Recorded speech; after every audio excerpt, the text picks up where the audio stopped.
la malédiction de la terre. C'est quoi l'onction qui brise la malédiction de la terre. Alors ça veut dire clairement qu'on ne peut pas avoir une grande destinée sans la présence de Dieu. Mais dans la présence de Dieu, il y a beaucoup de personnes qui se disent: papa, j'ai Dieu, je suis né de nouveau, j'ai des dons, j'ai des visions, comme certaines disent, j'entends, j'ai ceci avec Dieu, mais j'ai toujours l'impression que ma vie ne décolle toujours pas. Est-ce que je peux répondre à quelqu'un de comme ça? Qui a l'impression qu'il a fait la bonne prière, qu'elle a même utilisé la bonne méthode, mais bizarrement jusqu'à présent, elle a vaguement l'impression de dire que ces méthodes-là sont vaines. Alléluia. Je dis en quelqu'un que c'est le jour de la délivrance de ta famille. Je répète à quelqu'un, c'est le jour de la délivrance de ta famille. Je répète à quelqu'un, c'est le jour de la délivrance de ta famille. J'aimerais que tu dises d'abord: au nom de Jésus, ma famille est libérée. Je veux que tu dises: au nom de Jésus, ma famille est libérée. Au nom de Jésus, ma famille est libérée. Alléluia. C'est la raison pour laquelle, est-ce qu'il y a quelqu'un qui a emmené sa terre ici? Je veux dire à tout un chacun d'emmener sa terre. Si tu n'as pas de terre, sors rapidement. Prends une portion de terre, mets dans un papier et reviens avec. J'avais pourtant dit la terre de vos maisons. Mais il y a toujours des gens qui rêvent. Le pasteur répète plus de 4 fois. Mais vous êtes toujours distraits. Et c'est les gens comme ça qui attendent Jésus. Une qualité qui risque de rester. Comme tu es ici, tes oreilles sont nues. Même s'il y a un garçon ou à tes côtés, personne n'est prêt pour le mariage. Contente-toi.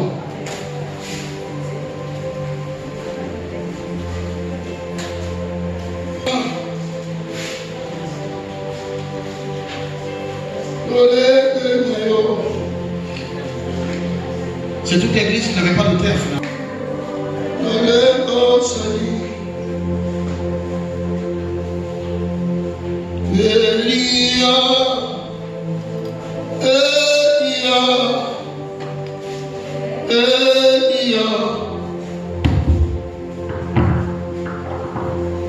Est-ce qu'on va être rapide? C'est important de commencer d'abord par rappeler le lien qui nous relie à la terre et son rôle dans notre histoire. Pendant que je te parle, mettre la terre devant toi, j'aimerais que tu la regardes. Tu peux la garder même entre tes mains, ou tu peux la mettre à côté de tes pieds si tu veux être à l'aise. Amen.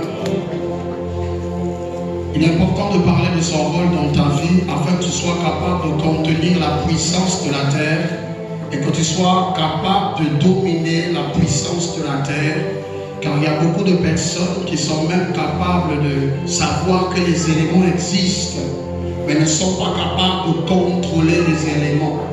On a vu un sacrificateur qu'on appelait Élie. Il a donné un rendez-vous au prophète de Baal sur une montagne. Élie savait que sur la montagne, nous trouverons de la terre, car la montagne n'est qu'un amas de terre qui est en hauteur. Et il savait que dans les hauteurs, il trouverait de l'herbe. Et encore même, il savait que d'ailleurs l'autel serait fait de terre. Donc il savait là alors une seule chose, qu'il avait déjà 2 éléments avec lui là-bas qu'il maîtrisait. Quand il est arrivé, il a déclaré que le feu tombe. Et bien avant même que le feu ne descende, il prend de l'eau, il renverse sur l'holocauste. Il a mis le 3e élément en attendant que le 4e descende. C'était quelqu'un qui, lorsqu'il a renversé de l'eau, c'était une façon aussi de prouver au prophète de Baal que je n'ai pas mis de l'huile, je n'ai pas mis de la graisse, il se peut peut-être que la chaleur soit forte. Et quand vous avez l'impression, c'est parce qu'il chauffait trop que le crâne de l'animal a pris feu. Okay. Pour les décourager de tout doute, il a ajouté l'eau.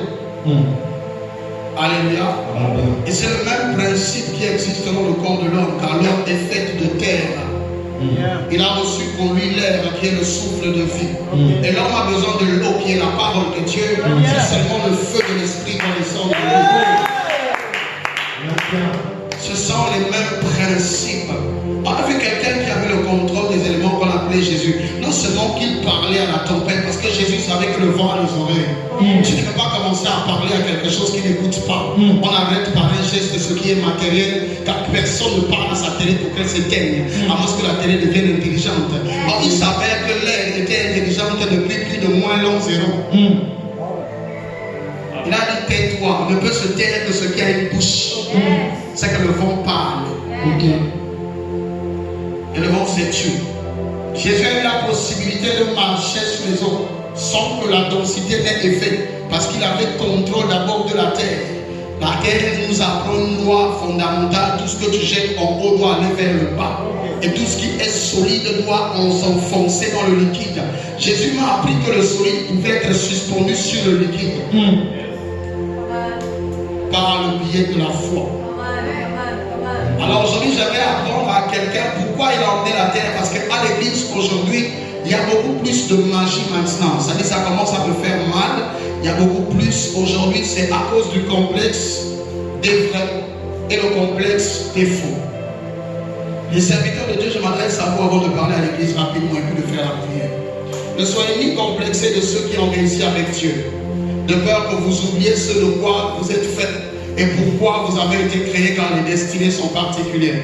La méthode qui sourit à Job n'est pas la méthode qui sourira à Daniel, et la méthode qui sourit à Daniel n'est pas la méthode qui sourira à Nathanaël ni à Isaïe. Et encore, lorsque Dieu vous donne des dons, apprenez à apprécier les dons que Dieu vous a donnés. Ne cherchez pas au-delà de ce qu'il vous a pas donné, car lorsqu'on parle de dons du Saint-Esprit, on parle de cadeau, et le cadeau dépend de celui qui t'offre. Le cadeau ne dépend pas de celui qui demande. Arrêtez d'être des impolis spirituels qui essaient de demander à Dieu des choses qu'il n'a pas prévues pour vous. Voilà pourquoi la bonne prière, c'est donne-nous notre pain de ce jour. Car seul Dieu connaît la qualité du pain de ce jour. Amen. Alléluia. Amen. Voilà comment beaucoup de personnes ont perdu l'équilibre. Quand une voiture cesse de rouler, qu'elle vole, et qu'un avion cesse de voler, qu'il roule, il y aura beaucoup d'accidents. Est-ce que je parlais à quelqu'un? Le complexe des vrais vous pousse à devenir ce que vous n'êtes pas. Et ce qui écarte beaucoup, et les pousse à rentrer dans des pratiques non conventionnelles. Et dont le résultat, c'est l'échec.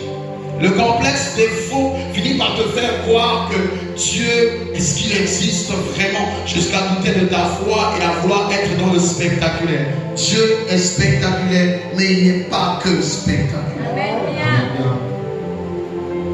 Si Dieu te parle par des songes comme Joseph aime ça, et si t'a donné un don ou un charisme de prophète, soit comme je disais à Cochier, soit prophète songeur.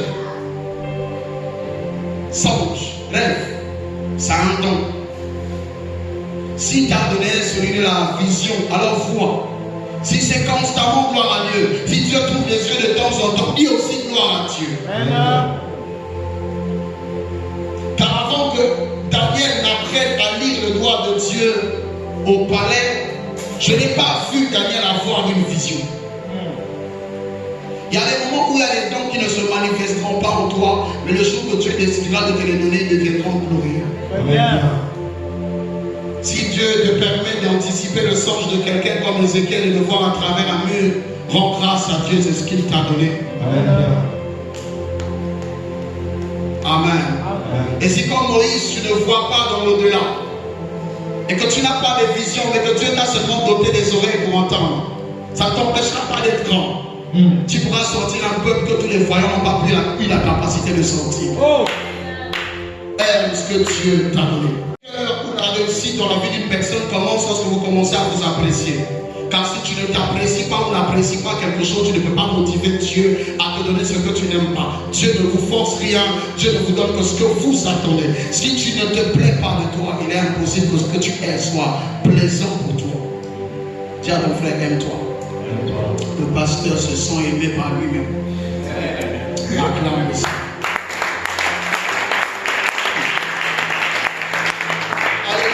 Alors voilà pourquoi j'aimerais aider quelqu'un aujourd'hui à maîtriser la puissance de cet élément qui est la terre. Prochainement, Dieu va nous aider. On va travailler les autres au fur et à mesure que l'Esprit nous donnera la possibilité de travailler. Amen. J'aimerais dire à quelqu'un une chose, c'est que la terre a une puissance qui est capable d'influencer ta destinée. Même quand tu deviens chrétien, car le territoire dans lequel vous êtes peut être capable de modifier votre statut. Quand j'ai fait la conférence des pasteurs, je pense que tu étais avec moi à la conférence, je disais aux pasteurs, je leur disais une chose simple, c'est qu'il y a certaines montées qu'on n'arrive pas à voir dans nos églises qui dépendent du milieu où nous sommes implantés. Mon ami, il y a des lieux stratégiques. Quand tu mets ta table là-bas, tu as automatiquement des clients. Le commerce que Merveille fait là, au bord du goudron, à l'ombre du palmier, le lieu est stratégique. Vous verrez que si on prend la même table, le même assaisonnement de Merveille, on amène ça vers Colombie, ici là où les jeunes attendent que la cuisse descende à 300, elle va avoir l'impression que Dieu n'impacte plus. Dieu est toujours là, la puissance est la même, le capital est la même, le sourire est le même, l'esprit de la prière est le même, mais le problème, le résultat n'est pas le même parce que tu es mauvais endroit. D'après mon il y a des maisons depuis au Kota pour nous, moi, je vais vous dire que je vais venir dans l'hôtel. Je me souviens à l'époque, on faisait encore la musique et à l'époque, on allait souvent de temps en temps aller chez Marluc ici là. Ah, tu connais l'époque? On était païens. Alors, on était chrétiens parce qu'on avait Dieu, mais nous n'impactait pas assez. Donne-moi la main. Ah oui, il y a certains qui croient qu'on est Superman, mais dans le son de la sainteté. Pardon, pas nous. On est des ex-païens qui essaient encore. On se bat encore, c'est. Voilà pourquoi que la grâce de Dieu soit à côté, c'est pas facile. Et puis c'est bizarre, c'est quand tu décides de croire que le péché t'épouse. Alléluia. Alléluia. Alors j'avais un grand qui travaillait là-bas et le grand chaque fois me rappelait comment le drap de ce bar-là, de cet hôtel-là, le vieux là venait chercher ça dans son bus blanc. Et il emmenait ça quelque part vers Futalapa où il y avait une maman qui travaillait ces draps. De façon que quand les gens montent pour faire leur film et ils sont en train de tourner, lorsqu'ils transpirent, que l'essence, la force, le type de ces personnes reste dans le drap. Parce que la question, si chez toi tu n'acceptes pas que le drap de ton mari, que tes enfants lavent, alors comment permets-tu que une Catherine que tu ne connais pas, une Sarah que tu ne connais pas lave? C'est sûr. Et chaque fois qu'on allait laver, il allait mettre ça dans l'eau et il attendait que toute la saleté reste. Et ça avait l'eau sale là, comme on était en train de faire la serviette pour attirer encore. Il prenait même certains là-bas, prenaient les sachets où les gens utilisent les sachets là pour manger le suivant. Et quand il laisse le sachet rempli, il prenait le sachet ainsi que le jus qu'on a laissé à l'intérieur pour aller donner à certaines personnes qui boivent ça pour se rajeunir. Et puis c'est là où tu te plains, non, j'ai le bassin qui me fait mal, non, je ne comprends pas, je suis dans une stabilité précaire, non, je ne comprends pas. Ils sont pour eux présents, ces enfants-là, ils ne peuvent pas se manifester parce qu'ils sont en train d'œuvrer déjà ailleurs, ils sont déjà nés. Est-ce que je parlais à quelqu'un? Et encore, vous verrez même que pour consacrer un lieu, à l'époque, on avait une maman qui faisait les beignets, tous les gens venaient manger les beignets chez lui. Et puis on avait un homme qui a mangé les beignets qu'on préparait vers, comment je l'appelle? Vers, comment tu vas vers le stade là? Il y avait un con là qui faisait les beignets là. Mais le con, la façon il faisait les beignets, on pouvait quitter Nizi là où on fréquentait pour venir manger son beignet. C'est là où le charisme de l'enfant bien finissait devant les beignets et la bouillie du grand. On ne comprenait pas comment il faisait. Et puis il y avait un autre bandit qui vendait carrément face de Montesquieu centre-ville. Le gars, le pain qu'il faisait, tu pouvais quitter où tu voulais, mais tu dois seulement venir manger le pain là debout. Les victimes sont présentes. Les Dieu vous a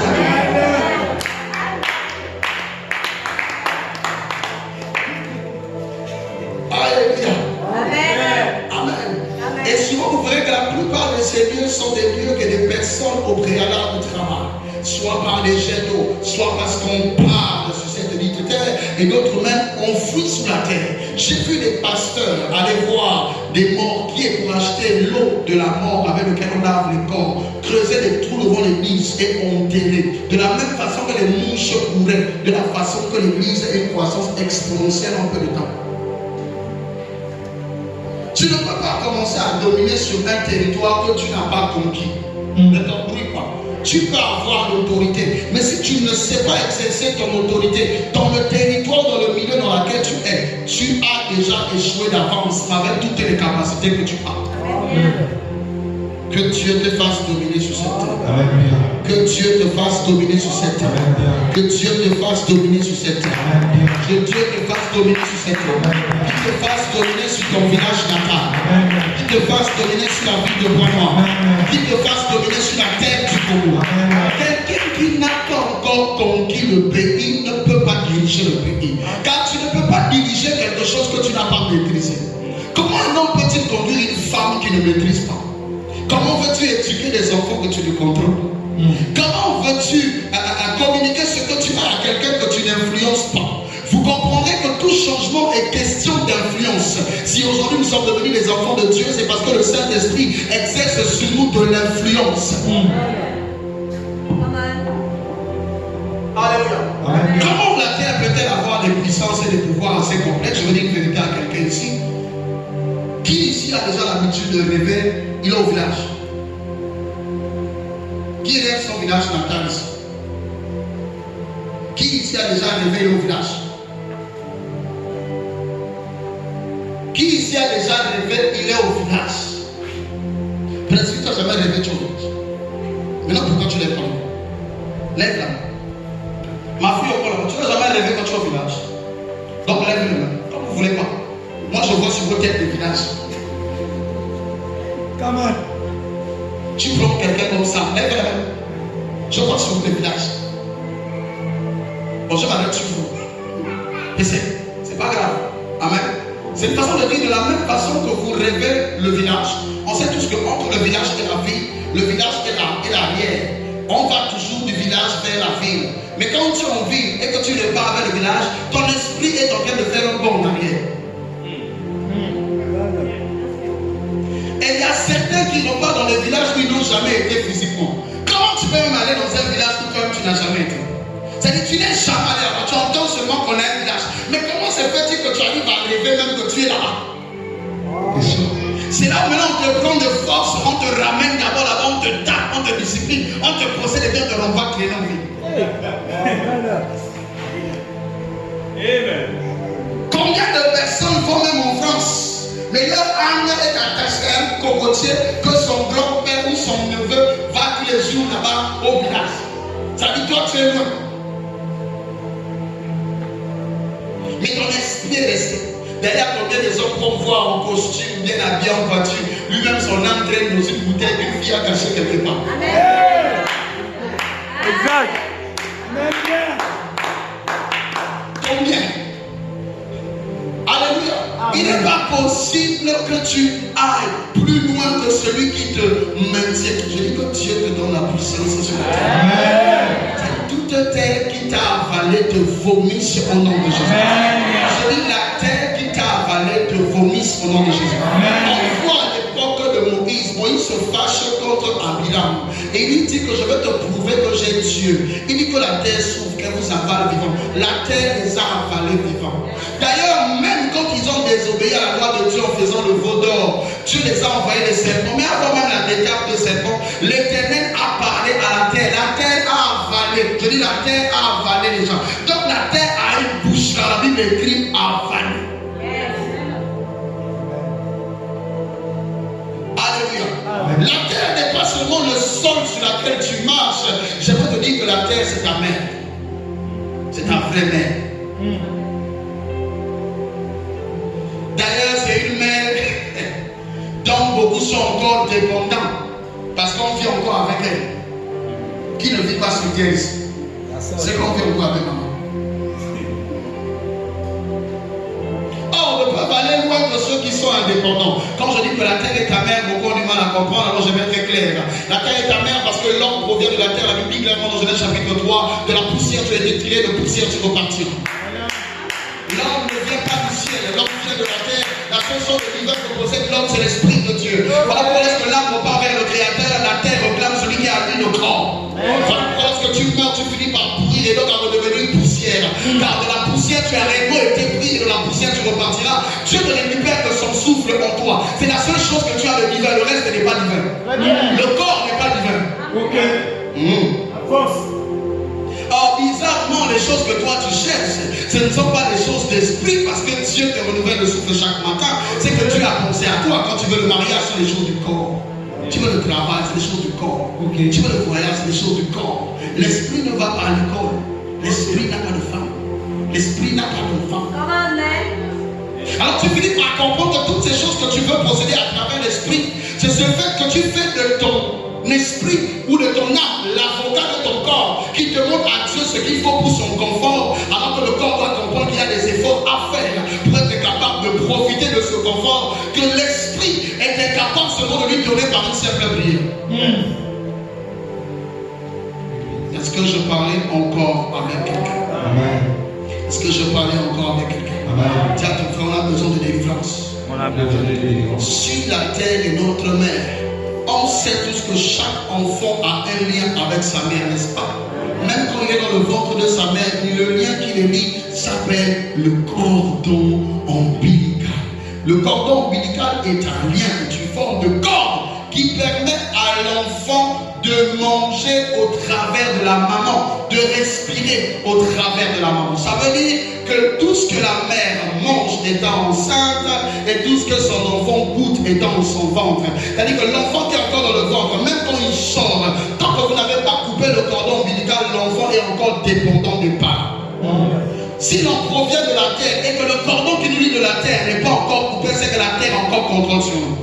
C'est là où tout ce que la terre reçoit et tout ce que toi aussi tu reçois, tout ce que la terre vit, est-ce que tu vis aussi? Il y a des malédictions, je l'ai dit dernièrement, il y a 3 types de malédictions dont j'aimerais parler et dont j'aimerais briser rapidement. Je vous ai parlé de l'hérédité dernièrement, j'ai parlé des malédictions familiales. Dans les malédictions familiales, je vous ai appris comment la malédiction pouvait passer d'un père à un fils jusqu'à un prochain fils. La Bible dit qu'il maudit ceux qui ont péché jusqu'à la 4e génération. Alors, la génération n'est pas seulement du grand-père au petit-fils, non. Quand on parle de génération, selon les commentateurs, on parle de 100 ans. Quand on parle donc de 4 générations, on parle de 400 ans. Voilà pourquoi lorsque Abraham a fait une offrande à Dieu, mais qui n'était pas le modèle que Dieu voulait, Abraham a été maudit. Je t'interdis ça. Ton esprit de choisir de donner à Dieu ce que tu veux et de ne jamais donner à Dieu ce qu'il faut va te placer dans la malédiction d'Abraham. Et si tu ne payes pas ça, tes enfants le paieront. J'aimerais dire que Dieu ne blague pas avec 2 choses, la connaissance de lui et puis le sacrifice. C'est les 2 seules choses que tu trouves dans la présence de Dieu. C'est la raison pour laquelle Salomon a appris à connaître Dieu. Et la 2e chose, il a donné 1000 holocaustes. Est-ce que je parlais encore à quelqu'un? Abraham a fait son sacrifice. Dieu l'a dit de couper en 2 tout ce qu'il devait sacrifier. Quand il arrive au niveau de la colombe, avant les pigeons, ça nous pied trop. Il y a une carte de pigeon, il y a une pigeon qui a tombé dans le bimba. Or, le fait que tout le pigeon au bimba, si quand ça va se laisser à la carte, et comme une désobéissance. Or, le péché n'est pas seulement aller à quelqu'un. Le péché est la désobéissance à tout ordre de Dieu. C'est-à-dire, dès lors que tu désobéis à la loi de Dieu, tu es dans le péché. Automatiquement, tout péché a pour salaire à la mort. Alors, comme il a pour salaire à la mort, selon Romains chapitre 3, je pense, verset 26, c'est assez clair. La Bible maudit ses entrailles à 400 ans de souffrance. C'est là où Israël entre par Joseph et font 400 ans en Égypte. Et encore, quand ils étaient petits, Dieu a ajouté 20 ans de calme. Ils ont fait 420 ans. Ils étaient donc là en train de purger la peine. Ils croyaient être en train de vivre leur vie, alors qu'ils étaient seulement en train de vivre la malédiction de quelqu'un. Beaucoup d'entre nous croient vivre leur vie, alors qu'ils sont en train pour certains de payer des pots cassés, des choses faites par d'autres personnes. Il y a des relations qui ne marchent pas des fois dans votre vie. Pose-toi la question de comment ta mère a marché, de comment ton grand-père a marché. Tu peux finalement des fois savoir le résultat de pourquoi pour toi ça ne marche pas. Et encore, la malédiction dans une famille peut devenir un lien qui ne finit pas. Imagine que Lucas est mon petit-fils, j'ai péché, je suis maudit jusqu'à lui, et lui aussi ne brise pas ça. Ça veut dire qu'à partir de lui, il y a encore 4 générations qui sont maudites, et après son petit-fils, lui aussi ne brise pas ça. Voilà comment on a une chaîne qui ne finit pas, au point où des fois la malédiction devient génétique. Amen. Vous remarquerez dans nos familles, dans nos différents patois, dans nos différentes ethnies, nous n'aimons presque pas les mêmes choses. Nous avons chacun des particularités. Pourtant, nous sommes tous du même pays, mais le fait d'appartenir à des ethnies différentes, à des patois différents, on a nos façons de régler nos problèmes, nos façons de voir les choses, un coup différemment pour les habits, un coup différemment pour les repas, un coup différemment pour les hommes et les femmes, un coup différemment pour certaines choses. Et quand vous arrivez au milieu de certains patois ici, vous pouvez trouver des liens communs. C'est-à-dire, tu dis, on te dira que tous les Banaris aiment s'habiller. Par exemple. On dira que tous les ceci aiment faire ceci. Ce n'est pas le cas de tout le monde qui est à l'intérieur, mais c'est déjà un lien qui doit normalement peser sur tout le monde jusqu'à ce que chacun soit capable de couper son cordon pour vivre indépendamment sur un lien imposé. Que Dieu te rende indépendant des liens qui t'ont été imposés. Amen. Je dis que Dieu te rende indépendant des liens qui t'ont été imposés. Amen. Je dis que que Dieu te rende indépendant des liens qui t'ont été imposés. Est-ce que tu peux acclamer le Seigneur Jésus?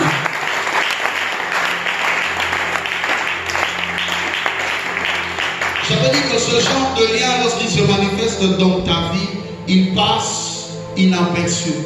Il est difficile de trouver quelqu'un qui est maudit, et tu lui dis que tu es maudit, et puis il te dit je vais prier, il va prendre ça pour une injure. Et encore, il y a un deuxième problème. Comme quelqu'un est maudit, il croit qu'il ne l'est pas. Combien de personnes se sont dit, moi je suis maudit? Jamais. Même quand leur vie montre qu'il y a la maladie, ils ne vont jamais accepter qu'ils sont victimes de ça. Parce que sur l'incrédulité, il y a le casque. C'est-à-dire, sur la malédiction, il y a toujours le casque de l'incrédulité. Tout maudit est incrédule. Tout maudit est têtu. Tout maudit est dur d'oreille. Alléluia. L'incrédulité devient alors ce frein qui ne te permettra jamais de vouloir changer quelque chose, car il t'empêchera de voir ce que tu as vraiment. Là, dis-moi, si tu ne crois pas avoir un problème, comment alors trouver la solution? Ne trouve la solution que celui qui a accepté avoir un problème et qui sait qu'il est dans un problème et a besoin de solution. Il est difficile de convaincre quelqu'un qui croit faire bien, qu'il fait mal. Je dis quoi à quelqu'un, ne pardonne jamais quelqu'un qui ne t'a jamais dit pardon en citant ce qu'il t'a fait. Car les gens qui vous demandent pardon par enthousiasme, et comme tu acceptes un pardon par enthousiasme, tu lui permets de te refaire toujours par enthousiasme la même chose qu'il t'a faite. Avant de commencer à demander pardon à quelqu'un, assure-toi que la personne est capable de te répéter exactement ce qu'il t'a fait en mal. Car quelqu'un qui ne sait pas qu'il t'a fait du mal te refera le même mal, on va en faire mieux. Amen. Et quand cette malédiction agit, elle va au-delà de ta conscience. C'est là où tu fais des choses sans te rendre compte de ce que tu es en train de faire. Et même quand tu es en train de répliquer la vie de Tata, tu as l'impression que tu es en train de vivre là-dessus. Est-ce que je parlais à quelqu'un? Est-ce que je parlais à quelqu'un? Est-ce que je parlais à quelqu'un? Que cela soit brisé sur ta vie au nom de Jésus. Amen. Que cela soit brisé sur ta vie au nom de Jésus. Amen. Une fois, j'étais en train de dire, les prophètes d'Akab étaient en train de mentir le roi. Il a demandé, est-ce que je dois aller en guerre et je vais gagner? Ils lui ont dit, tu vas gagner. Et pendant qu'il s'est dit qu'il va se diriger vers le lieu de la guerre, la Bible précise clairement que les prophètes d'Akab n'avaient pas reçu la voix de Dieu. Il y a un moment où Dieu ne parle pas. Respectez ça. Respectez ça. Dieu ne parle pas tous les jours. Dieu ne parle pas à chaque programme. Comme Dieu a toujours quelque chose à dire, c'est que c'est plus Dieu qui parle. Dans l'Apocalypse chapitre 8, la Bible dit même Dieu a calé le ciel pour 30 minutes. Et les 30 minutes du ciel ne sont pas les 30 minutes de la terre. Ça veut dire que 1 heure chez vous, 1 heure chez Dieu et 1000 ans chez vous. Donc Dieu cale le temps pendant 500 ans dans le ciel. Sans sûrement il permet aux anges de se reposer. Et à un moment Dieu a horreur du bruit. Donne-moi la main. Amen. Oui, c'est dans la vie d'un homme aussi. Dieu, même un don, peu importe le don que tu as, tu verras qu'il ne se manifestera pas tous les jours. Et ce n'est pas parce qu'il ne s'est pas manifesté tous les jours que Dieu t'a abandonné. La manifestation ou l'utilisation de ton don ne prouve pas que Dieu est avec toi. Car même moi, dans les fonds du péché, je continue à manifester mes dons. Oui, je vous dis la vérité. Même quand j'étais en train de pleinement m'égarer dans l'œuvre, je continue à manifester mes dons. Donc ce n'est pas forcément le tempo pour tout le monde que Dieu t'a lâché. Car sa vie quand Dieu l'a abandonné, il était toujours roi. Et tant que tu es toujours roi, tu crois toujours que tu es appelé à régner. Est-ce que je parlais à quelqu'un? Amen. Alléluia. Amen. La Bible dit qu'un esprit de mensonge parlait dans leur bouche. Quelqu'un qui est envoûté peut faire des choses qu'il n'est pas capable de comprendre. Car il est sous l'influence d'un esprit plus puissant. Légion, qui était le fou de Gadara, arrivait jusqu'à se blesser le corps. Nous savons tous comment nous apportons de l'importance à notre corps. Comment surtout les jeunes sœurs aiment leur corps. Et comment ils n'accepteront pas de la griffer et de se détruire. Mais cet homme s'auto-détruisait parce que l'esprit qui était en lui n'avait rien à voir avec son corps. Et lui, quand il le faisait, il ne savait même pas qu'il était en train de se briser. Quand tu es sous, il y a une différence entre vivre à un moment de manque où on devient pauvre, où on traverse la misère, et avoir sur soi un esprit de pauvreté. Tout le monde est appelé à manquer. Il y aura toujours des moments où tu n'auras pas. Accepte ça. Même si tu craches le feu, il y aura des saisons de vaches maigre dans ta vie. Avoir l'argent dans les poches n'est pas le tempo que tu es en accord avec Dieu. Sinon Jean-Baptiste n'aurait pas le droit de baptiser Jésus. Il était pauvre, avait rien à manger, avec aucun habit ni un lieu de sommeil. Il était celui qui était plus grand avant que le Christ n'arrive. Est-ce qu'on est ensemble? Mais le problème, c'est que quand vous êtes victime d'un esprit de pauvreté, vous avez en vous automatiquement un esprit de destruction vers tout ce que vous touchez. Ça veut dire que l'esprit de pauvreté, qui lui a pour objectif de te maintenir dans la souffrance, n'acceptera pas que la loi des saisons s'opère dans ta vie. Donc la Bible a bien stipulé que sur la terre, chaque chose a son temps. Donc s'il y a un temps pour la saison sèche chez nous, doit venir un temps où il doit avoir la saison de pluie. Amen. Mais l'esprit de pauvreté va faire à ce que la saison sèche passe toute l'année, en t'empêchant d'avoir ce qui peut te sortir, ou en te permettant d'avoir, mais chaque fois que tu as, il vient de pluie. Je donne un exemple. Quelqu'un qui est maudit par un esprit de célibat, pas quelqu'un qui est au célibat. Parce que être en état de célibat et être à l'attente du mariage, ce n'est pas un péché. Que les pasteurs ne vous font pas croire que le mariage est la fin au soir. Non, ce n'est pas le rêve. Si vous n'êtes pas heureux vous-même, vous ne serez pas apporter de la joie à quelqu'un, alors trouvez d'abord de la joie vous-même. Amen. Bien. Hein? C'est pas un péché. L'apôtre Paul a dit celui qui veut marier sa fille, marie sa fille. Celui qui pense qu'il ne va pas se marier, il a le droit de ne pas se marier. Avoir des enfants aussi, ce sont nos parents qui nous ont attesté, et c'est la société qui nous a fait croire que c'est obligatoire. Je dis ce n'est pas obligatoire. Ça dépend de la voie que tu t'es fixée. Jésus n'en a pas fait un fait obligatoire. L'apôtre Paul n'en a pas fait un fait obligatoire. Donc ça dépend de ce à quoi tu aspires. Est-ce qu'on en sait? Est-ce qu'on en sait? Mais à l'église, on nous a fait comprendre que quelqu'un qui n'est pas marié est forcément quelqu'un qui a un démon à briser. Je ne peux pas commencer à briser l'esprit du célibat quand j'ai encore 18 ans. J'ai 22 ans. J'ai 28 ans. Je suis déjà en train de chasser tous les esprits du célibat. C'est là où je suis en train de créer un esprit qui n'existait pas parce que je crois en son existence. Amen. Alléluia. Ce n'est pas parce que tu atteins les 30 ans que ça veut dire que tu ne vas plus te marier. Ça, c'est la limite dans laquelle tu emmènes Dieu. J'ai vu des personnes avec plus de 6 enfants être pris à 40 ans et être mariées. Alors que j'ai vu des filles qui n'en ont pas au compteur continuer à rester longtemps jusqu'à dépasser le temps. Donne-moi un amen. Dis à ton frère, c'est une affaire de grâce. Dis-lui, c'est une affaire de destinée. Alléluia. Dans notre église, on a fait comprendre que tous les chômeurs sont maudits.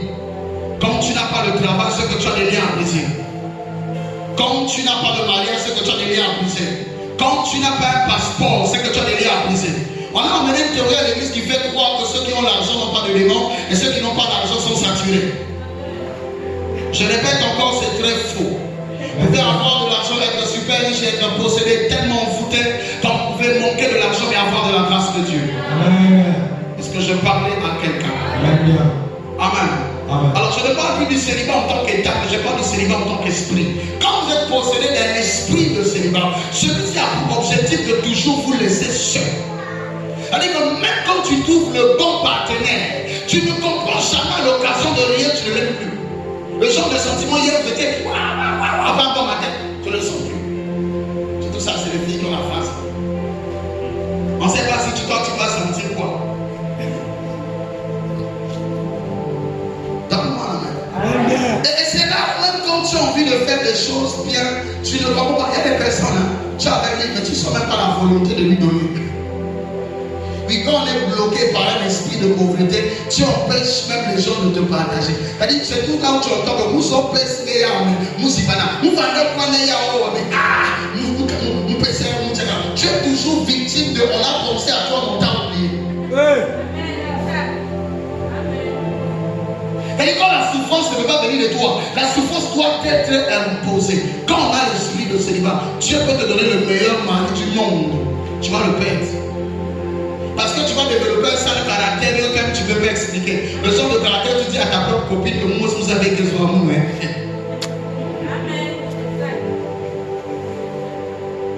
Alléluia. Tu ne peux pas.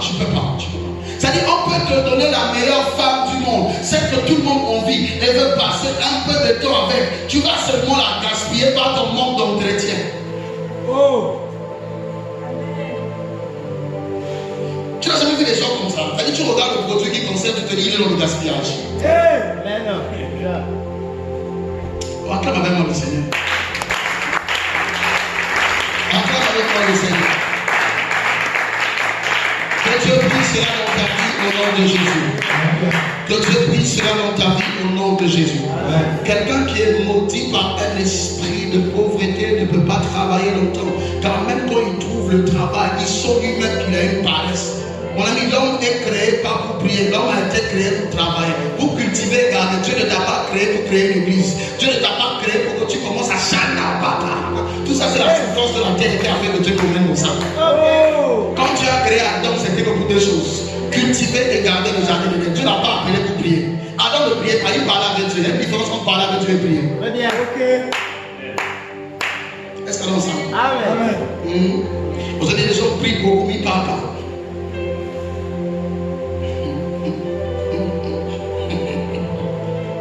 Ça veut dire qu'il demande beaucoup, mais pas la volonté de Dieu. Ça veut dire. Ok.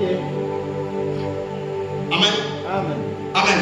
Quelqu'un de comme ça, même si vous donnez un travail, vous sortez seulement un bon matin, lui-même il n'a pas envie d'aller travailler. Le genre d'esprit où tu te lèves le matin, comment tu peux dormir, mon ami, comment tu peux dormir jusqu'à 10h? Tu dors à 21h, mais tu es encore sauvé à 8h. Qu'est-ce qui ne va pas dans ta tête? Est-ce que tu ne vois pas que c'est ça qui est maudit chez toi? Tu es chômeur, tu es chômeuse, tu ne fous rien dans la vie, mais tu passes ton temps à dormir, à t'enfermer dans la maison pour regarder la télé. Surtout chez toi, les samedis, tu ne sors pas parce que c'est le jour de rediffusion de tout le village que tu as là.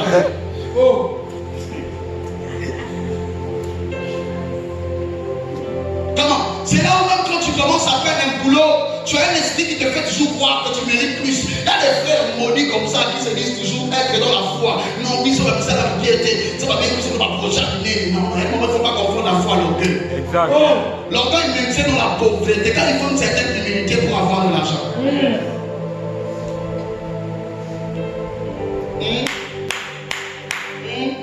C'est dans ces choses que beaucoup savent. Quand tu es sous l'effort de cet esprit-là, c'est là où même quand tu vas travailler, même quand tu vas travailler, tu sens toi le dégoût. Même quand tu travailles, tu sens toi une fatigue qui vient de nulle part, mais toute la nuit tu as dormi. Mon ami, ton âme va travailler. Quand tu es encore à l'école, ça t'empêche d'être attentif, abonné à toutes les distractions qui t'empêcheront de valider tes diplômes. Donc te condamner à une existence que tu as refusée en regardant derrière toi. Que Dieu te libère de ces influences au nom de Jésus. Car quelqu'un qui est sous la malédiction, qu'elle soit familiale, qu'elle soit personnelle, parce que oui, il y a la malédiction personnelle, celle qui s'arrête à ton niveau. Oui, vous remarquez, les personnes dans notre famille, personne n'est victime de ça, il y a toujours un gars, il est seul dans son délire de poisse. Ou même quand vous le regardez, vous sentez que lui c'est le tonneau. Et des fois ils sont 2-3 dans la famille, ils sont particuliers. Oui, il y a un niveau aussi comme ça. Vous voyez que tout le monde n'est pas victime de ça, mais il n'y a que eux qui sont victimes de ça. Que Dieu ne te mélange pas à cela au nom de Jésus. Amen. La lèpre, être en présence d'un lépreux te rendra lépreux. La malédiction se contamine. On voit la Bible nous dit clairement que Jonas, un prophète que Dieu a dit, va à Ninive, lui il a choisi d'aller à Tarsis. Et bizarrement, il se retrouve dans le bateau de son ami. Son ami béni, son ami n'avait pas de problème avec Dieu. Un bon bateau, un bon navigateur. Mais le fait qu'il y a aussi à Jonas, la carte à bateau, il y a mon bébé. Il y a des gens dans le bateau. Quand on compte, c'est quand on a couloir la fille, il m'a dit, oh! Il y a un bateau dans le répertoire, autant que fini pour le monde. Si tu n'as pas encore atteint le niveau là, c'est que finalement, j'ai pitié pour toi. Amen. Bien. Il y a des Jonas, des amis Jonas, des amants Jonas. Tant que tu es dans son couloir, tu as l'impression que la gloire de Dieu est inatteignable. Ok. Que Dieu te libère de ça. Amen. Dis à ton frère, la malédiction est contagieuse. Voilà pourquoi même avant d'aller avec quelqu'un, étudier sa famille. Okay. Quand tu as fini d'étudier sa famille, prie. Il faut toujours peser le risque que tu prends. De peur que tu puisses hériter de ces problèmes que tu n'avais pas avant. Par le moyen du transfert de l'acte que vous connaissez. Cherchez les hommes bénis. Comme on veut. Cherchez les hommes bénis. Vous verrez que les hommes bénis donnent que les enfants bénis. Ok. Je te dis la vérité. Dis à ton frère, la bénédiction et la malédiction est génétique. Oui, c'est pour ça qu'on parle d'hérédité. Parce qu'elle se transmet de père en fils. C'est-à-dire, quand tu donnes à un salopard à maudire des enfants, tu as des enfants salopards déjà maudits. C'est là où tu peux faire des efforts sur eux. Ils sont victimes déjà du venin de celui qui est avec toi pour les concevoir. Voilà pourquoi avant de commencer à donner des enfants, commencez d'abord à couper les liens de vos propres familles avant de donner vos enfants. Car si vous n'êtes pas indépendant des liens de vos propres familles, automatiquement, par le biais du sang dans votre ventre, vos enfants vont être capables d'hériter ce que vous êtes. Et si vous n'aimez pas ce que vous êtes vous-même, alors faites le tout de couper les liens avec vos propres parents pour que vos enfants deviennent meilleurs que vous. Amen. Alléluia.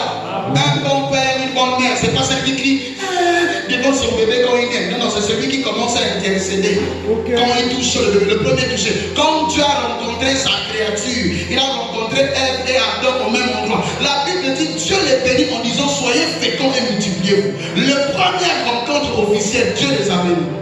Amen. Bien. Je dis au nom de Jésus, si dans ta première rencontre, tes parents n'ont pas déclaré sur toi, je déclare sur toi ce matin, au nom puissant de Jésus, que l'Éternel fasse de toi une lumière. Et comme la Bible dit que la lumière dissipe et chasse les ténèbres, je prie que partout où tu es, qu'un aura de lumière se répande. Que toutes les personnes qui t'accepteront, croient en toi avec grâce et à ton ministère, soient impactées par la grâce que tu dégageras au nom de Jésus. Je prie que ton passé soit dissimulé dans ton futur avec Christ. Et comme Christ en toi est l'espérance de la gloire, je te condamne à la gloire, à l'impact et au succès, au nom de Jésus. Alléluia. Alléluia. Je prie que Dieu nous fasse du bien. Alors, quelle que soit la malédiction, j'aimerais dire une chose à quelqu'un, dire à ton frère, le pasteur a une bonne nouvelle pour toi. Jérémie chapitre 31, le verset 29 à 30 me dit ceci. On dira plus que les pères ont mangé des raisins verts. Alléluia. Et les dents des enfants ont été agacées. Chacun mourra de sa propre iniquité. Si les gens sont encore dans Nombre où l'on parle, j'ai sauté le livre, vous verrez que dans Nombre chapitre 14, on parle alors de la malédiction de Dieu qui est censée se répandre. Dans Deutéronome et dans Exode, on parle de la malédiction qui est censée se répandre. Mais si les gens sont encore restés dans ta famille, dans Exode, et que les gens opèrent encore en croyant à certains liens inutiles, en restant bloqués dans Nombre ou dans Deutéronome, et bien je t'amène dans Jérémie. Car Jérémie est allé un peu plus vers de l'avant, car lorsque la Bible commence par Genèse, Jérémie se trouve en avant. Ça veut dire que Jérémie consiste à être une nouveauté par rapport à Genèse. Et là-bas, on a dit que chacun mourra dans son iniquité. Si ton père a péché, il paiera lui-même son propre péché. Amen. Si ta soeur a péché, elle paiera elle-même son propre péché. Et les fois de ta grande soeur ne tomberont jamais sur l'héritage de tes enfants au nom de Jésus. Si ton grand-père a fait un pacte avec un esprit, et bien ça serait à lui de payer là où il partira dans les congrès. Mais jamais cela ne s'appliquera sur la vie de tes enfants. Tes enfants n'auront pas à payer les dents agacées des filles qui n'ont pas mangé. Alléluia. Alléluia. Je crois en cela sur toi. Et la Bible dit encore une chose dans Romains chapitre 8, le verset 1, qu'il n'y a plus de condamnation pour ceux qui sont en Christ. Je dis qu'aucune condamnation ne peut encore avoir effet sur toi. Alléluia. Dès lors que Jésus est en toi, toutes ces choses sont impossibles. Et je crois qu'à la croix, ayant tout accompli, l'Éternel t'amène à te donner de l'avenir et de l'espérance. Amen. Amen. Est-ce que jusqu'à là on est d'accord? Est-ce que jusqu'à là on est d'accord? Alors, j'aimerais répondre encore à une autre question, à la même que j'ai sauté, que je reviens sur celle-là. Je crois que tout le monde est là, moi je peux aborder. Je suis en train de rattraper des retardataires, chose que je ne ferai plus. Mais gloire à Dieu, je suis content que vous soyez là. Amen. Alors, j'aimerais dire une chose, qu'il y a un lien entre toi et la terre. Tiens ta terre. Il y a un lien entre toi et la terre. J'avais parlé aux personnes nées de nouveau, qui ont brisé des liens de famille comme moi, qui ont brisé des liens personnels, des personnes qui croient être en train d'aller quelque part avec Jésus. À vous, j'aimerais dire ceci. À un moment où vous rencontrerez, c'est comme si Jésus ne suffit plus. Oui, il y a une fois le chrétien m'a dit, pasteur, j'ai l'impression que Jésus ne suffit pas. Alléluia. Alléluia. À toi d'abord, j'aimerais enseigner ceci. Il y a un lien entre toi et la terre de tes ancêtres. Vous voyez, il y a un lien entre toi et ton village natal. Marie, même si tu n'as jamais connu ton village, que tu le veuilles ou pas, c'est-à-dire que tu le saches ou pas. De la même façon que tous nos parents, à nous tous ici, proviennent forcément d'un village avant la ville. Parce que moi, c'est ma grand-mère qui quitte le village et mon grand-père qui arrive en ville. Ce qui fait que mes parents sont nés en ville, je suis né en ville, je n'ai jamais connu où se trouve mon village. Ni celui de ma mère, ni celui de mon père. Mais ce n'est pas parce que je ne sais pas où ce village se trouve que je ne peux pas être influencé par ce qui s'y fait là. Non. Parce que là-bas, même quand je ne les connais pas, l'arbre généalogique du village peut forcément stipuler que Éloi a eu des enfants. Qui aussi sont en train de donner des enfants. Comment les sorciers font pour savoir que vous êtes enceinte? Parce que d'ailleurs, dans le monde spirituel, dans l'arbre généalogique, chaque fois qu'un fruit apparaît, on sait qu'un nouveau monde existe. Tu n'as pas besoin de les informer de quand la gloire arrive dans ta vie. Ils n'ont pas besoin de regarder l'arbre généalogique et de remarquer que tes feuilles sont vertes. On sent que tu es dans une bonne saison. C'est là où des fois tu remarques que la bête est vraiment du solo en bon côté, mais Dieu va dire que la terre est ici dans la soirée. La bête est vraiment tel du solo, mais Dieu n'a pas regardé la famille, mais on peut faire des projets, alors que le projet on en a parti à l'autre. Est-ce que je parle à toi? Alléluia. Que je connaisse le village, que je connaisse la route ou pas, forcément le fait de provenir de cette terre, le fait d'être le bien de mon père et que le père soit le bien de sa mère et que sa mère soit le bien de son oncle arrière-grand-père, chacun de nous, l'enfant est ton bien. Ton enfant, c'est ton bien. C'est ton bien. C'est la raison même pour laquelle tu as l'autorité d'être capable de le bénir et de le maudire automatiquement sans que tu aies l'intérêt. Parce que l'enfant n'est que le bien de ses parents.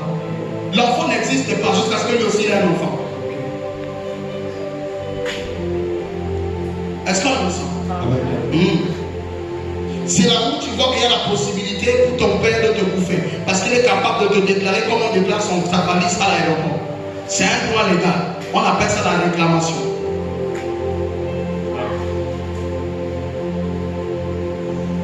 Je prie que sur ta vie, cela se brise dans le nom de Jésus. Je prie que cela soit brisé dans le nom de Jésus. Je prie que cela soit brisé dans le nom de Jésus. De la même façon que la bénédiction peut être perpétuée, la malédiction peut être aussi, quand je disais guerre à peine à toi, que la malédiction est une maladie spirituellement transmissible. C'est une MST. L'envoûtement, la malédiction est une IST. Elle est une infection spirituellement transmissible car il suffit que on soit malade pour que les autres en deviennent malades. Et la terre aussi est responsable de certaines choses. Genèse chapitre 3, ouvrons-nous. Nous avons 3 versets à lire rapidement. Genèse chapitre 3, le verset 14 à 19. Genèse chapitre 3, le verset 14 à 19. Genèse chapitre 3, le verset 14 à 19. Si encore Dieu, Seigneur, donne-nous l'argent. Ramène plus de ventures. Seigneur, j'ai chaud. Là, il y a maman clarinette qui a sa veste. Je ne sais pas comment, c'est pas possible. Je demande au Seigneur Jésus pour gagner du temps. Genèse chapitre 3, le verset 14 à 19, il est écrit ceci. L'Éternel Dieu dit au serpent, puisque tu as fait cela, tu seras maudit entre tout le bétail, entre tous les animaux des champs, tu marcheras ton ventre et tu ne mangeras que la poussière tous les jours de ta vie. Ici on voit clairement que Dieu maudit que le serpent en disant tu seras maudit. La condamnation est une forme de malédiction. Combien de personnes à travers leur langage ne supportent pas votre montée, ne supportent pas votre gloire, ne supportent pas votre clarté et libèrent des mauvaises paroles. La malédiction, c'est la déclaration des mauvaises paroles. Il y a des personnes même qui nous maudissent sans être sorciers parce qu'ils ne croient pas en nous. Amen. Tu ne pourras pas, tu ne seras pas, ça n'arrivera pas. Le verset 16, 15 dit ceci. Je mettrai une inimitié entre toi et la femme, entre ta postérité et sa postérité, celle-ci t'écrasera la tête et tu lui blesseras le temps. Voilà, quand vous allez remarquer que l'homme peut aimer tous les animaux de la terre, on a toujours un problème avec nous. En fait, de son temps pas, parce que le serpent est dans une malédiction, même si on le voit, on va le tuer. Soit si on le voit, il est trop fort, on doit fuir. On ne peut pas rester ensemble. Ce qui prouve que les gens sont capables de vivre avec les serpents, ça prouve que les personnes sont eux-mêmes dans la même malédiction du serpent. Voilà pourquoi on ne peut élever un serpent que quelqu'un qui est occultiste. Voilà pourquoi le serpent est le seul animal du monde qu'on ne peut que dompter comme on dompte Satan par la musique. Prochainement, je parlerai de ça. Non, pas aujourd'hui. Alléluia. Alléluia. Je vais vite. Il a dit à la femme, je vais vous montrer la souffrance de tes grossesses. Donc quand nos mères vont crier, ça dit tout là que vous montrez que vous descendez, aucune femme ne mettra au monde dans la paix. Ça dit, prépare-toi déjà à te préparer au jour-J parce que tu vas sentir. C'est inévitable. C'est la seule malédiction qui ne quitte pas ta vie. Vous comprenez qu'il y a des malédictions, malgré que tu as prié, ça ne te passe pas. Aucun pasteur ne priera pour toi et puis que quand tu vas mettre le monde, ça devient de la péninsule. Voilà pas. On va te dire pousse. C'est imposé. Dieu dit, tu enfanteras avec douleur et tes désirs se porteront vers ton mari. C'est-à-dire que Dieu a rendu ce jour-là la femme dépendante. Tous tes désirs, pour que tu les réalises, tu comprendras que tu n'as pas forcément besoin d'un homme. Dieu a maudit la femme parce que la femme était indépendante et dans son indépendance, elle a poussé l'homme à pécher. Alors Dieu a compris que tu n'es pas faite pour l'idée. Alors là, je te mets sous l'homme. À la base, ils sont créés pour être des gars. Le fait qu'il soit en bas, c'est la malédiction. Vous êtes obligé de nous supporter. Quand on vous dirige, quand on vous impose, même quand ça vous plaît pas, vous suivez. Et la prière ne peut pas effacer ça. Ok. Est-ce que je parlais à quelqu'un? Et elle lui dit, mais il dominera sur toi. Voilà pourquoi je prie que Dieu ne te donne pas seulement un dominateur, mais un gars compréhensif aussi. Il ne te donne pas seulement un dominateur, mais qu'il te donne aussi un ami. Elle dit alors, puisque tu as écouté la voix de ta femme et que tu as mangé l'arbre au sujet duquel je t'avais donné cet ordre, tu n'en mangeras point. Le sol sera maudit. Le sol. Or, quand vous repartez dans Genèse chapitre 1, la terre là est appelée le sec, le sol. Parce que lorsque Dieu a créé au commencement les cieux et la terre là, c'est pas la scène dans laquelle nous habitons. Non. La terre dans Genèse chapitre 1 est une dimension. Quand on dit qu'il créa les cieux et la terre, Dieu n'a pas créé ce ciel-ci. Il a créé la dimension où habitaient les anges. Entre Genèse 1 et Genèse 2, il y a l'Apocalypse. Voilà pourquoi vous ne comprendrez jamais le livre de Genèse sans être capable d'aller vers l'Apocalypse pour revenir et compléter les chapitres, car la Bible est créée de façon à être un peu seul, que seuls ceux qui ont l'esprit doivent trouver. C'est un livre mystique.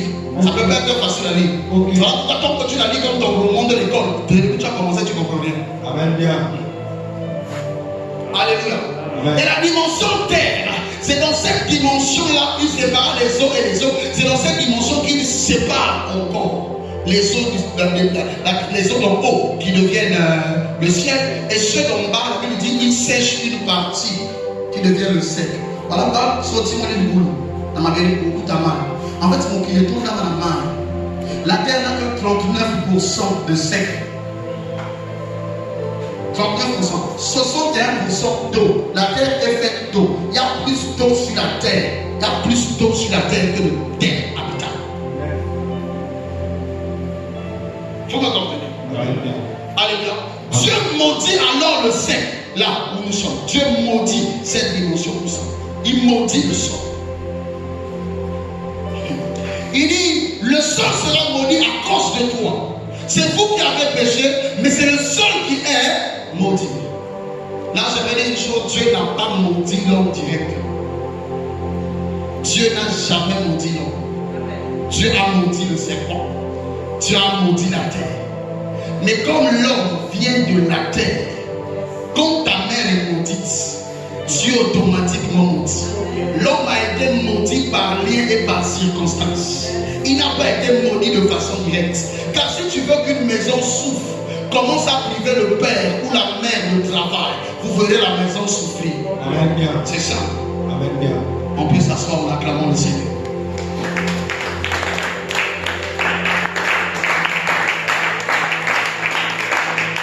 Vous voulez briser une famille? Commencez par détruire celui qui pourvoit aux factures. Vous verrez la famille passer à des moments difficiles. Il suffit de bloquer la terre pour que l'homme paye le prix. Dieu n'a jamais maudit ce qu'il a créé, mais Dieu en maudissant ce qu'il a mis autour à part l'homme. L'homme en a été victime. Et il lui dit une chose. La terre te produira des épines. Si aujourd'hui l'homme est obligé d'enlever les mauvaises herbes dans le land, et vous allez remarquer que les mauvaises herbes, les bastas, vous dites l'épinard et le punda. Même la terre veut compliquer ce que tu dois manger. Vous verrez que tous les arbres que l'on ne mange pas montent automatiquement. Mais tout ce qui est mangeable, l'homme doit s'aimer. Donc vous voyez même que la terre n'a pas l'intention de te produire de quoi manger. La terre n'en a pas l'intention. Si tu arrives à manger, c'est parce que tu forces la sémence sur la terre. Et regarde comment tu fais. Tu travailles le fumier, tu mets des engrais. Regarde tout l'effort que tu fais pour que cette terre maudite qui est censée rien te donne un peu à manger. Tu dois revenir arroser. Alors que mauvaise herbe, personne n'arrose. Tu l'enlèves, même il suffit qu'une racine reste. Ça pousse encore. Toujours vert. Alléluia. Ici encore, vous finirez par remarquer que la Bible dit tu mangeras l'herbe des champs. Voilà, on mange l'herbe des champs aujourd'hui. Paris, Msoso, épinard. Voilà, on mange maintenant l'herbe des champs. Voilà, on mange maintenant l'herbe des champs. C'est à quel moment on commence à manger les minounos. On mange maintenant l'herbe des champs. Alléluia. Et il dit encore, c'est à la sueur de ton visage que tu mangeras du pain. Jusqu'à ce que tu retournes à la terre. C'est-à-dire que l'homme est condamné à transpirer jusqu'à ce qu'il retourne sur la terre. Mon ami, tu es homme et tu dis que la vie est dure et que tu ne veux pas transpirer pour gagner du pain. Mais tu n'as pas d'option pour toi. La seule fois, c'est la mort. Voilà pourquoi un homme qui ne travaille pas ne mérite pas de jouir des privilèges de la terre. Un gars comme ça, même quand vous lui donnez une bonne personne, il va rester ici. Alléluia. Amen. Amen. Amen. Est-ce que ça va comprendre? Amen. Jusqu'à ce que tu retournes tout chez tes prix. Alors là, vous remarquez deux choses clairement dans ce passage, que la terre a été maudite. Mais comme nous provenons de la même terre, cette colère de Dieu sur la terre, qui fait partie de ta constitution physique, a disposé ton corps à vivre la chair. C'est ça que David a dit, je suis né dans le péché. Il ne disait pas né dans le péché parce que j'ai commencé à pécher en naissant. Non, parce que naître d'une femme est naître dans le péché. D'ailleurs, la sexualité qu'on a aujourd'hui n'est pas le modèle que Dieu a prévu. Là, on va créer l'humain. Voilà pourquoi c'est le seul document où le pasteur ne peut pas t'enseigner comment faire. À part te dire d'avoir du bon sens. Donne-moi la main, je parle avec. Et David le reconnaissait parce qu'il savait une fois quelqu'un m'a dit, pasteur, quand un bébé meurt, il meurt à 2 mois, il meurt à 3 mois, il n'a pas péché, donc il doit aller au ciel. Il n'y a pas un passage qui dit que votre bébé meurt et puis va au ciel. Tous ceux qui n'ont pas accepté Christ dans cette génération ont un problème avec le ciel. Ils passent forcément par le jugement. Forcément. Il n'y a pas où c'était un ange. Aucun bébé est un ange. On ne peut pas croire qu'un humain et une humaine se rencontrent et ils donnent un bébé pour l'appeler ange. Au bas de la fête qui va ange. Ce n'est pas biblique. Un humain est un humain. Et humain donne humain. Si humain plus humain donne ange, c'est que chien et chat aussi peuvent donner ange. Acclame avec moi le Seigneur. Est-ce que je parlais à quelqu'un? Est-ce que je parlais à quelqu'un? Est-ce que je parlais à quelqu'un? Et c'est là où lorsque la terre était maudite que la terre a emmené plusieurs choses. La difficulté de manger, le meurtre, la jalousie, la haine, la maladie. Voilà tout ce que la terre nous apporte. Vous remarquerez souvent pourquoi on dit repose en paix. Pourquoi on dit aux personnes qui meurent de se reposer? Car nous supposons que la terre, vivre sur la terre et être constamment en combat. Et que la personne qui meurt va se reposer car même vivre est un problème. La preuve, quand tu mets au monde ton bébé, à peine il sort du ventre de sa mère, la première chose que le garçon, la fille fait, c'est pleurer. Tellement que respirer même un problème. Tiens à ton frère, vivre c'est pas facile. Dis-lui surtout sur cette terre. Dis-lui c'est pas facile. Alléluia. Dans Genèse chapitre 5, le verset 29, je vais lire deux passages pour terminer. 29 et Genèse chapitre 8. Genèse chapitre 5, le verset 29. Il est écrit ceci. 28-29. L'évêque âgé de 182 ans engendra un fils et lui donna le nom de Noé.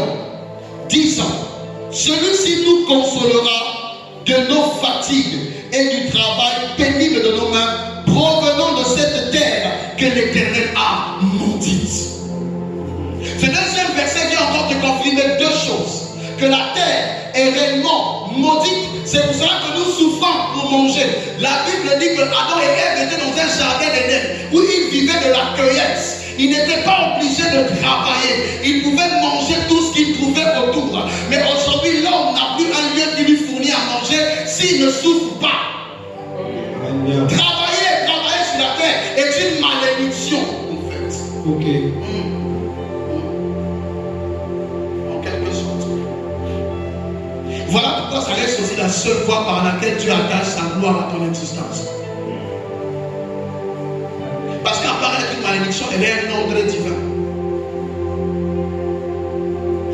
Et on dit ici que les mecs ont vécu jusqu'à 182 ans. Remarquez une chose. Repartez dans la Genèse, vous verrez que Adam a vécu jusqu'à 900 ans. C'est ça? 900 ans. Ok? Et vous verrez que Caïn est parti jusqu'à 700 ans. Et vous verrez qu'au fur et à mesure qu'ils sont en train d'avancer, quand vous lirez la Bible, vous verrez que les âges ne font que diminuer. Et quand vous regardez le monde elle-même, notre maman, la terre, vous remarquez que chaque jour on vous dit que la terre devient vivable, les poissons disparaissent, plus d'espace vivable, là on ne supporte plus. Tout le monde sait c'est que le point noir dans le corps, tant qu'on avait oublié, tant qu'elle veut me dire. Depuis 2 ans, je ne sais pas si les gens se rendent compte. Point noir est devenu invivable. Elle dit même quand tu n'as pas de voiture, on sait que tu ne peux plus dormir. Mais alors que hier, nous on a grandi ici, on sait que ce n'était pas comme ça. Ça veut dire que la terre est en train de se détériorer. Même nos amis chinois, pêchons à la pompe, il n'y a plus les makoala. Même les makoala ont fui le bord de Prenant. Pour les pêcher, il faut aller au large. Il y a des sacs. Accompli, les crises et les familles vont arriver. Ce qui va élever le taux de la prostitution du monde. Parce que ceux qui auront, seront ceux qui auront baptisé avec certaines choses. La plupart des jeunes sont en train d'aller vers les porte-grands de couvertes de la loge de la franc-maçonnerie. Donc demain, si tu n'es pas dans ces cercles-là, tu ne verras pas clair. Mais comme les gens voudront vivre, ils s'abandonneront à plusieurs vies dégoûtantes auxquelles ils auront dit non hier, mais d'autres ils seront obligés parce qu'ils n'ont rien. Je ne veux pas embrouiller quelqu'un, c'est parce que vous allez prier que la terre va s'embellir. Cette terre ne peut plus s'embellir, elle va se détruire malgré tes prières parce qu'il faut que Jésus revienne prendre l'église. Bien. Toute prière qui n'est pas volonté de Dieu cesse de la faire. Ça fait de toi un rebelle spirituel. Ok. La terre se dégrade comme l'homme se dégrade. Aujourd'hui, les jeunes meurent, ce qui était impossible à l'époque de papa et moi. On mourrait quand même à un certain âge, demandez à mon élève, et vous dira qu'on mourrait quand même à un certain âge. On a l'impression qu'aujourd'hui, il y a plus de jeunes. Hier, à leur époque, il n'y avait pas les grands hôpitaux. Mais les papas Albert te diront qu'ils n'avaient pas le nombre de décès comme ça au village. Comme aujourd'hui, nous, on a toute la technologie, mais c'est trop. On a même l'apparition des maladies qui hier n'existaient pas. Tous les jours, on a l'impression que c'est grave. On croit évoluer, mais c'est pire. Oh, que Dieu fasse de toi quelqu'un qui ne vivra pas sous ce jour au nom de Jésus. Alors je prie que Dieu fasse de toi quelqu'un qui ne vivra pas sous ce jour au nom de Jésus. Je crois que c'est toi qui apporteras le changement au nom puissant de Jésus. Au nom de Jésus. Alléluia. Amen. On dit qu'on a le nom de Noé. Les mecs ont eu un enfant qu'on appelle celui que tu connais, Noé. Et on dit que Noé viendra nous consoler des fatigues de la vie. Les papas étaient fatigués. Avant que Noé ne vienne, les mecs étaient fatigués. Depuis que Caïn avait tué Abel et que son sang avait crié, la colère de Dieu s'était abattue sur la terre ne leur donnait pas ce qu'ils voulaient. Et quand il a donné Noé, il a dit, j'espère que c'est lui qui va changer les choses. Et que peut-être au travers de lui, Dieu va diminuer notre difficulté à gagner le pain. Mais je prie au nom de Jésus. Et je prends les paroles de l'évêque, je les pose sur ta vie. Je crois que c'est toi qui libéreras ta famille de la fatigue du travail pénible.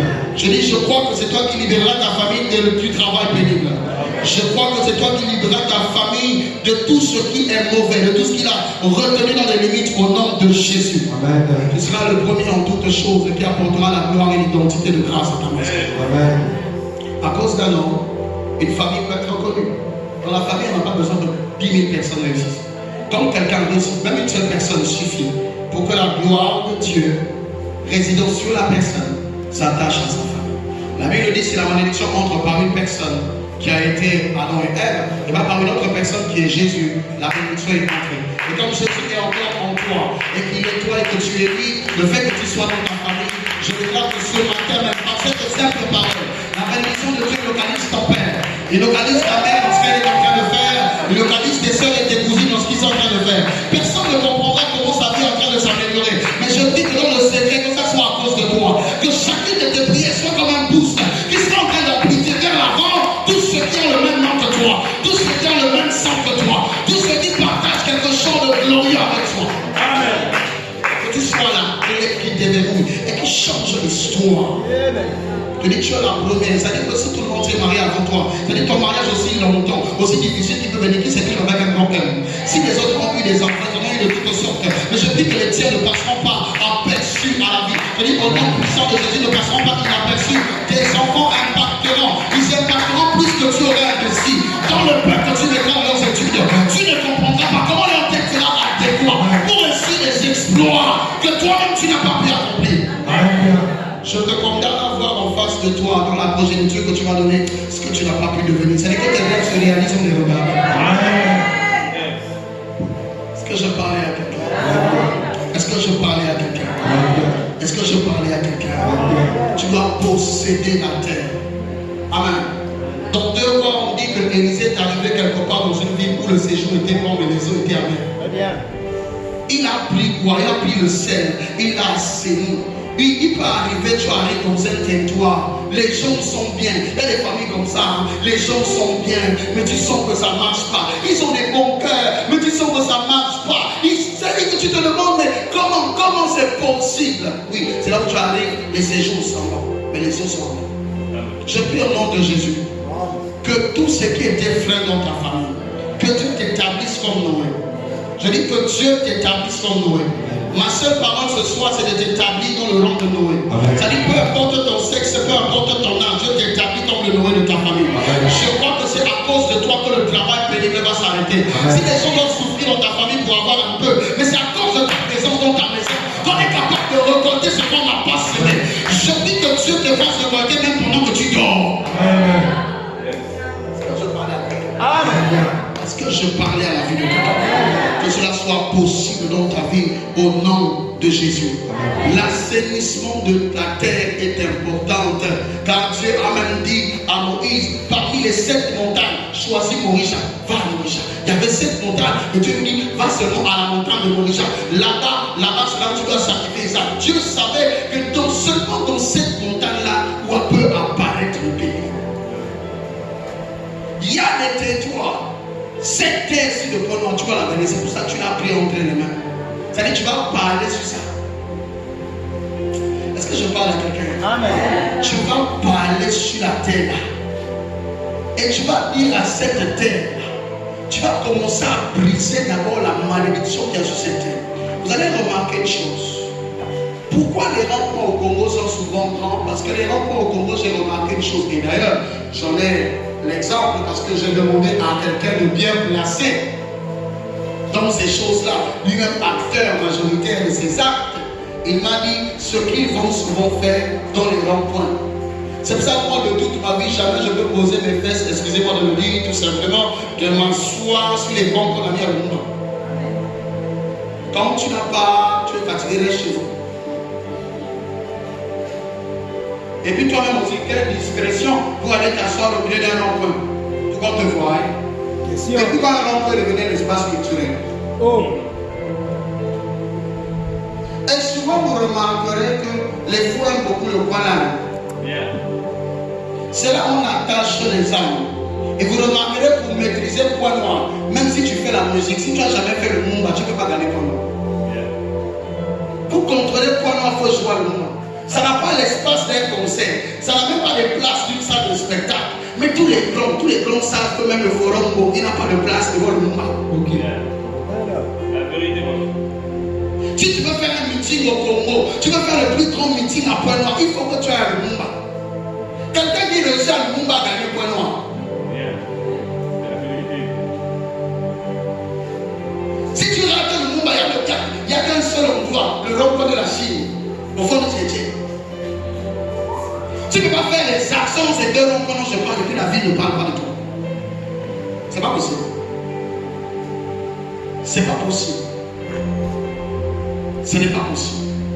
C'est des lieux où la plupart des gens viennent parler contre le pays. C'est là où on influence même la nation. C'est là où ceux qui exercent l'autorité sur nous viennent travailler dans le pays. C'est là où tu peux longtemps bouder la politique de certains, mais tu seras toujours assujetti par ce qu'ils font. Vous pensez que les bureaux dans certains lesquels vous allez travailler, c'est facile. Il y a des gens qui perdent les emplois pour que tu travailles. Mais il y a des gens à leur poste, lui, quand il ne faut pas regarder la terre, des draps, même pour seulement vendre signe. Il a une grille. Il y a des moments seulement pour vendre le bissap, elle a une grille. Il y a des gens qui ne blâment pas, même pour les trophies.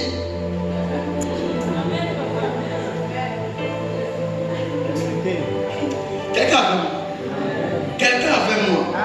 Si tu ne possèdes pas la terre, tu ne peux pas imposer un boulot que tu n'as pas maîtrisé, dont tu n'as pas mis le cœur du déchet dans tes mains, tu le perdras. Si tu ne le perds pas, tu seras toujours en ballottage. Voilà pourquoi que Dieu te donne le cœur de celui qui te gère, de façon que ton Esther, que tu sois capable de le déverser dans la façon dont tu veux.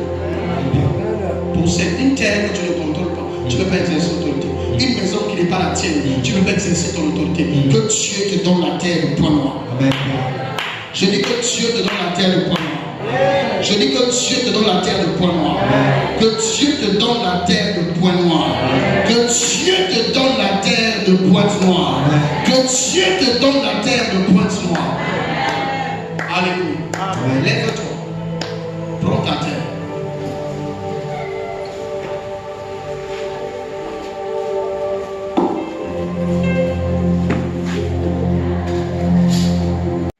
Alléluia. Alléluia.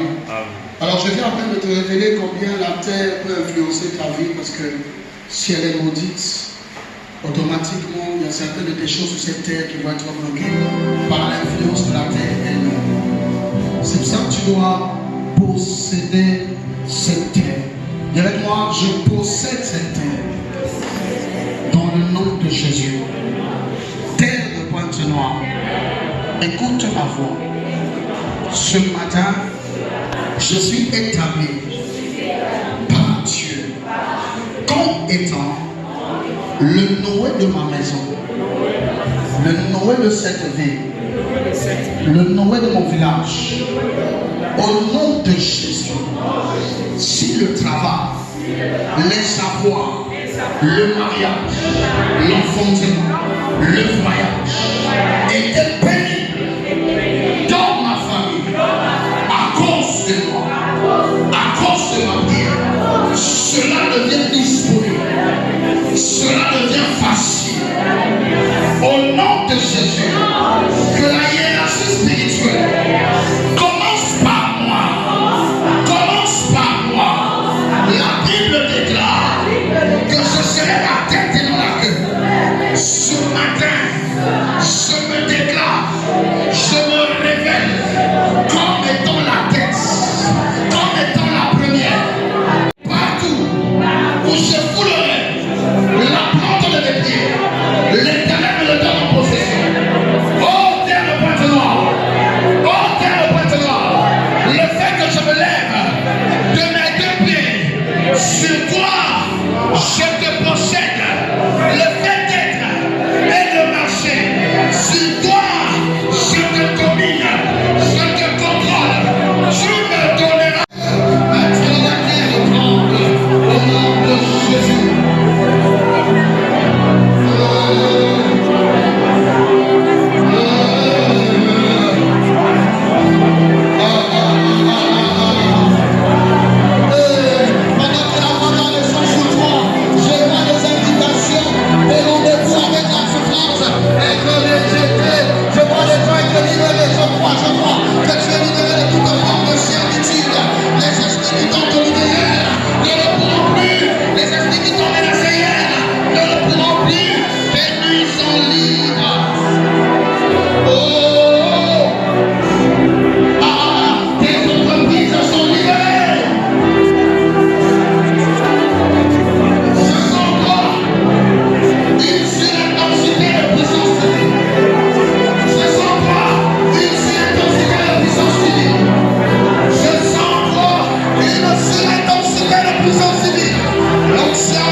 Qui établit les définitions et qui les définit les situations.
brasheta yaba. Erakayaba Bosuramia Namande. Erabayaba brasheka. Erabayaba brashata. Erakayaba brashatama. Erakayaba shandeba. Erabayaba baba. Ebrosutariaba. Erakayaba shake. Erimanda brashata. Ya. Ramande Ramande Rabaya. Ramande brashata raba. Erakayaba baba brasheta maya marabande. Eribayaba brasheta rabande. Sura brashekayaba ramandeka. Erabrashata rabande. Erakayaba brashata. Eramande frakayaba baba. Ebrashata rabande. Erikayaba brashekayaba. Eramande brashata raba. Erababa baba. Ebrosuramande brakayaba. Erabaya sane maya baba. Erikayaba brasheta yaba. Erababa baba. Ebrosuramande rabaya shake. Erikayaba brasheta rabande. Erimande brashekayaba baba. Erabaya baba. Erabaya saramande